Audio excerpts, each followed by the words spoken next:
దేవుని పరిశుద్ధ నామమునకు ఘనత, మహిమ, ప్రభావములు కలుగునుగాక. హల్లెలూయా. మరొకసారి ఈ అనుదిన బైబిల్ ధ్యానములకు మీ అందరినీ మన రక్షకుడు ప్రభువైన యేసు క్రీస్తుల వారి పరిశుద్ధ నామములో ప్రేమతో ఆహ్వానిస్తున్నాను. ప్రియులారా, దేవుని రాజ్యమును గురించి ధ్యానిస్తూ ఉన్నాం.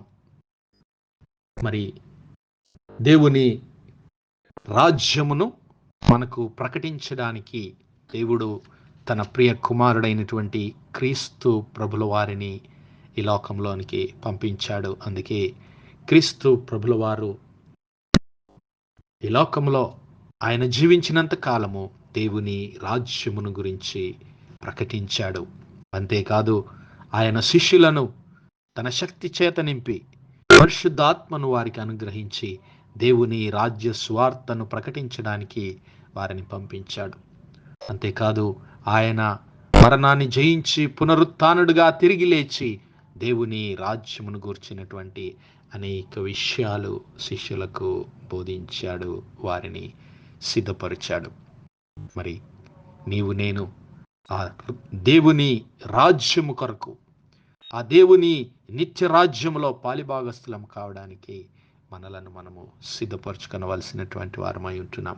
మరి ఈ దినము ప్రియులారా, ఆ యొక్క దేవుని రాజ్యము ఎప్పుడు స్థాపించబడింది, దేవుని రాజ్యము ఇప్పుడు ఎక్కడ ఉంది, దేవుని రాజ్యము రాబోతున్నటువంటి కాలంలో ఎక్కడ ఉంటుంది అనేటువంటి విషయాలను ధ్యానించుకుందాం. మరి మొట్టమొదటిగా మనందరికీ తెలిసినటువంటి లేఖన భాగము ఆదికాండము 1వ అధ్యాయము 26 నుంచి 28 వచనాలు మనం ఒకసారి గమనిస్తే దేవుని రాజ్యము ఎలాగుంటుందో అక్కడ మనము చూడగలము. ప్రియులారా, మన పితరుడైనటువంటి ఆదాము అవ్వలు ఏదెను తోటలో దేవుని చేత సృజించబడి దేవునితో సహవాసము కలిగి దేవునితో వారు నడుస్తూ ఉన్నారు. హల్లెలూయా. దేవునితో వారు సంబంధాన్ని కలిగి ఉన్నారు. దేవుని యొక్క సహవాసములో వారున్నారు. మరి దేవుని సృష్టి అంతటిపైన వారు అధికారాన్ని కలిగి ఉన్నారు. ఆదికాండము 1వ అధ్యాయము 26 నుంచి 28 వచనాలు మనం గమనిస్తే, దేవుడు మన స్వరూపమందు మన పోలిక చొప్పున నరులను చేయుదము, వారు సముద్రపు చేపలను, ఆకాశ పక్షులను, పశువులను, సమస్త భూమి మీద ప్రాకు ప్రతి జంతువును ఏలుదురుగాక అని పలికెను. దేవుడు తన స్వరూపమందు నరుని సృజించెను, దేవుని స్వరూపమందు వానిని సృజించెను, స్త్రీనిగాను పురుషునిగాను వారిని సృజించెను. దేవుడు వారిని ఆశీర్వదించెను. ఎట్లనగా, మీరు ఫలించి అభివృద్ధి పొంది విస్తరించి భూమిని నిండించి దానిని లోపరుచుకునుడి, సముద్రపు చేపలను, ఆకాశ పక్షులను, భూమి మీద ప్రాకు ప్రతి జీవిని ఏలుడని దేవుడు వారితో చెప్పెను. హల్లెలూయా. అలాగే 2వ అధ్యాయము 15వ వచనములో మనము గమనిస్తే, మరియు దేవుడైన యెహోవా నరుని తీసుకుని ఏదెను తోటను సేద్యపరచుటకును దానిని కాచుటకును దానిలో ఉంచెను. And the Lord God took the man and put him into the garden of Eden to dress it and to keep it. ఇక్కడ 2 పనులు దేవుడు మరి తన సృష్టి పైన ఆదాము అవ్వలకు అప్పగించాడు. ఏమిటి అంటే, to dress it and to keep it. అంతకుముందు మనం 26వ వచనంలో మనం చూసాము, ఇదిగో దేవుడు మన స్వరూపమందు మన పోలిక చొప్పున నరులము చేయుదమని అంటున్నాడు. త్రిత్వమైనటువంటి దేవుడు, తండ్రి, కుమార, పరిశుద్ధాత్మ త్రియేక నామము కలిగినటువంటి దేవుడు. And God said, let us make man in our image after our likeness and let them have dominion. హల్లెలూయా. దేవుడు మానవుని తన స్వరూపమందు తన పోలిక చొప్పున సృజించాడు. దేవుడు మానవుని తన స్వరూపమందు తన పోలిక చొప్పున సృజించాడు. ఏ విధంగా దేవుడు ఆత్మస్వరూపి అయ్యున్నాడో, మరి ఆయన సృష్టించినటువంటి నరులమైనటువంటి మనము కూడా, మరి ఆయన సృష్టించినటువంటి మన పితరుడైనటువంటి ఆదాము కూడా మరి ఆత్మస్వరూపి అయ్యున్నాడు. హల్లెలూయా. అంతేకాదు, బైబిల్ గ్రంథంలో మనం చూస్తే 47వ దావీదు కీర్తన 7వ వచనంలో అక్కడ ఏం రాయబడిందంటే, దేవుడు సర్వభూమికి రాజయ్యున్నాడు. హల్లెలూయా. దేవుడు సర్వభూమికి రాజయ్యున్నాడు. రమ్యముగా కీర్తనలు పాడుడి, దేవుడు అన్యజనులకు రాజయ్యున్నాడు. దేవుడు తన పరిశుద్ధ సింహాసనం మీద ఆసీనుడయ్యున్నాడు. For God is the king of all the earth, sing ye praises with understanding. God reigns over the heathen, God sits upon the throne of his holiness.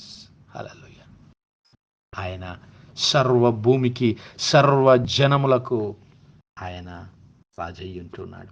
అంతేకాదు, ఇదిగో యెహోవా ఆకాశమందు తన సింహాసనమును స్థిరపరిచి ఉన్నాడు.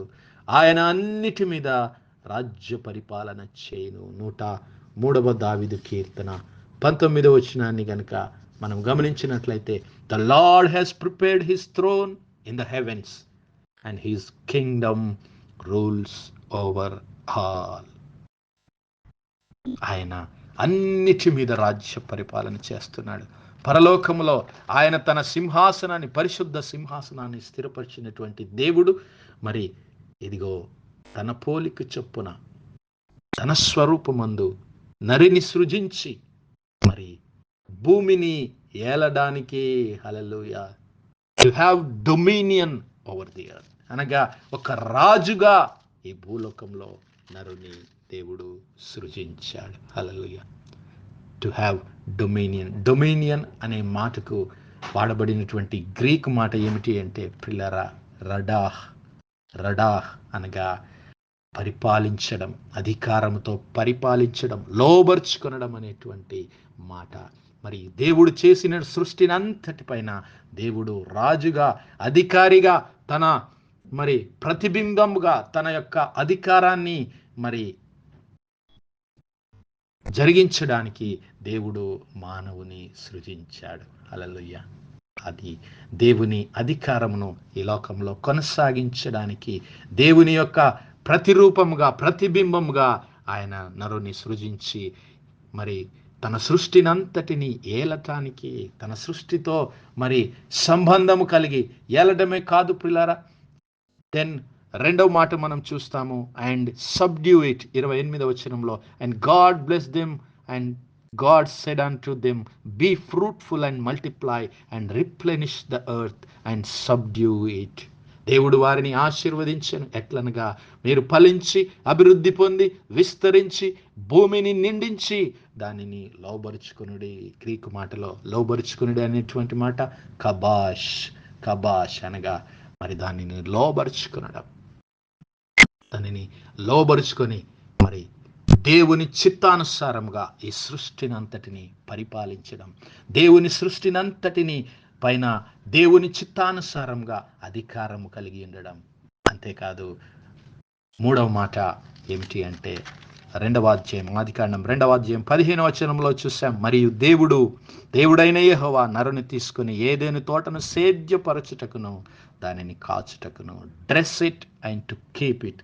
డ్రెస్ ఇట్ అనేటువంటి మాట అబాద్, గ్రీక్ భాష, హెబ్రీ భాషలో వాడబడినటువంటి పదము అబాద్. మరి ఈ మాటకు అర్థం ఏమిటి అంటే, పిల్లరా, సేద్యపరచటము, లేదంటే మరి సిద్ధపరచటము, లేదంటే మరి అభివృద్ధి పరచటము అనేటువంటి అర్థం వస్తూ ఉంది. దానిని మరి సేద్యపరచటానికి, ఈ భూలోకం అంతటి, తన సృష్టినంతటిని మొట్టమొదటిగా పరిపాలించడానికి, రెండవదిగా లోబర్చుకోవడానికి, రడా పరిపాలించడం, కబాష్ లోబర్చుకునడం, అబాద్ మరి దాన్ని సేద్యపరచడం, దాన్ని అభివృద్ధి చేయడం, దానిని ఫలింప చేయడం, ఇక 4వదిగా దానిని కాపాడటం, to dress it and to keep it. షమ్మార్, గ్రీక్ హెబ్రీ భాషలో వాడబడినటువంటి పదము షమ్మార్, to keep, to preserve, to save, to observe. కాయడము, కాచుట, దాన్ని రక్షించుట, కాపాడుట అనగా దేవుడు తన సృష్టి అంతటిని పరిపాలించడానికి, తన సృష్టి అంతటిలో మానవుని సృజించి తనను దేవుని అధికారాన్ని ఈ లోకంలో మరి విస్తరింపచేయడానికి దేవుని ప్రతినిధిగా దేవుడు మానవుని లోకంలో సృజించాడు. ఆ దేవుని రాజ్యములో మరి మానవునికి ఇవ్వబడినటువంటి అధికారము, సృష్టితో, దేవుని సృష్టి అంతటిపైన అధికారం కలిగి దాన్ని లోబరుచుకొని మరి దేవునితో మరి జతపనివాడుగా దేవుని సృష్టిని అంతటిని ఏలడానికి, దేవుని సృష్టిని అంతటిని లోబరుచుకొని సేద్యపరచుకొని దాన్ని కాయడానికి రాజుగా సృష్టించబడిన వాడే మరి ఈ యొక్క మానవులమైనటువంటి మనమందరము. అయితే మరి మనందరిపైన రాజుగా ఉండటానికే ఆ క్రీస్తు ప్రభుల వారు ఈ లోక రక్షకుడిగా వచ్చాడు. హల్లెలూయా. మరి గతంలో ఉన్నటువంటి దేవుని రాజ్యాన్ని చూసాం. యేసయ్య మరి ఈ లోకంలోనికి వచ్చి మార్కు సువార్త 1వ అధ్యాయం 15వ వచనం నుండి బోధించినటువంటి మాటలు నిన్నటి దినాన్ని చూసాం. పరలోక రాజ్యము సమీపించి ఉన్నది, మారు మనస్సు పొందండి. హల్లెలూయా. మరి నీవు నేను ఇప్పుడు ఆ పరలోకపు రాజ్యపు, ఆ దేవుని రాజ్యములో జీవిస్తూ ఉన్నాం. అయితే దేవుని ఆత్మ కార్యములను నీవు నేను జరిగించడం వలన నీవు నేను దేవుని రాజ్యంలో పాలిభాగస్తులం అవుతాం. ఆ విషయాలన్నీ రేపటి పాఠంలో నేర్చుకుందాం. మరి దేవుడు ఈ కొద్ది మాటలు మనందరి వినికిడిలో దీవించునుగాక. ఆమేన్, ఆమేన్. ప్రార్థించుకుందాం. పరిశుద్ధుడా, మహోన్నతుడైన మా తండ్రి, అత్యున్నత సింహాసనంపై ఆసీనుడైన మా ప్రియ ప్రభు, ఆశ్చర్యం కలిగిన మా దేవ, సైన్యములకు అధిపతి వగు మా యెహోవా తండ్రి, మా యెహోవా తండ్రి, కృపా కనికరములు గల మా ప్రభు, సూర్యోదయం మొదలుకొని ఇంత మటుకు మీ కృపలో భద్రపరిచిన దేవా, ఈ యొక్క మరొకసారి రాత్రికాల సమయమందు అయ్యా మీ ప్రియ కుమారుడైన యేసయ్య పరిశుద్ధ నామములో దేవుని రాజ్యమును గురించినటువంటి మర్మములను తెలుసుకోవడానికి మీ యొక్క పరిశుద్ధాత్మ సహాయం, జ్ఞానం మాకు అనుగ్రహించిన దేవా మీకు వందనాలు ప్రభా. ఈ యొక్క మరి మాటలు వింటున్నటువంటి ప్రతి బిడ్డను మీరు దర్శించండి ప్రభా.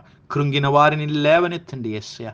గాయపడిన హృదయాలను కట్టండి దేవా, మీకు స్తోత్రాలు. బలహీనులుగా ఉన్నటువంటి బిడ్డలను యేసయ్య మీ గాయపడిన హస్తము చేత ముట్టండి ప్రభా, మీకు వందనాలు అయ్యా. ఇరుకులో, ఇబ్బందులో ఉన్నటువంటి వారికి మీ శాంతి, మీ సమాధానం, మీ నెమ్మదిని దయచేయమని వేడుకుంటున్నాం ప్రభా. దీని వల్ల మీరు చేసిన మేలన్నిటిని బట్టి మీకే మహిమ, ఘనత, ప్రభావాలు చెల్లిస్తూ ఈ కొద్ది మాటలు మా ప్రభును, మీ ప్రియ కుమారుడు, మా రక్షకుడైన యేసు క్రీస్తుల వారి పరిశుద్ధ నామములో దీవించి ఆశీర్వదించి మా జీవితాలకు మహిమకరంగా, ఘనకరంగా ఉంచి ఆశీర్వదించమని యేసు నామములో అడిగి వేడుకుంటున్నాము తండ్రి. ఆమేన్, ఆమేన్, ఆమేన్. God bless you all. Praise the Lord. Shalom.